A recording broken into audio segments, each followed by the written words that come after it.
ناظرین کرام، آئیے یہ سنتے ہیں کہ میت کو پرانے کپڑے کے اندر کفن دینا یہ شرعاً درست ہے یا نہیں ہے، یعنی پرانا کپڑا ہے تو اس کے متعلق کیا حکم ہے۔ تو اس کے متعلق یہ ہے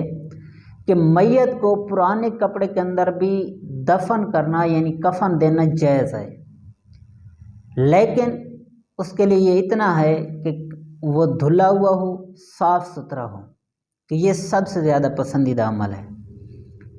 تو اگر اور کپڑا نہیں ملتا، کچھ ایسے ہوتے ہیں جن بیچاروں کے پاس کفن تک بھی پیسے نہیں ہوتے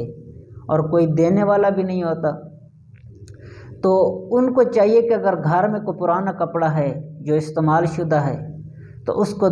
دھو کر صاف ستھرا کر کے اس میں بھی کفن دیا جا سکتا ہے۔ تو اللہ تعالی ہم سب کو اپنے مسلمان بھائیوں کی خیر خواہی کرنے کی توفیق عطا فرمائے، اور ان کے دکھ کو اپنا دکھ سمجھنے، ان کو سکھ کو ہمارا اپنا سکھ سمجھنے کی توفیق عطا فرمائے، مشکل وقت میں اپنے مسلمان بھائیوں کی مدد کرنے کا ذہن بنے۔ اللہ تعالی ہم سب کو عمل کرنے کی توفیق عطا فرمائے۔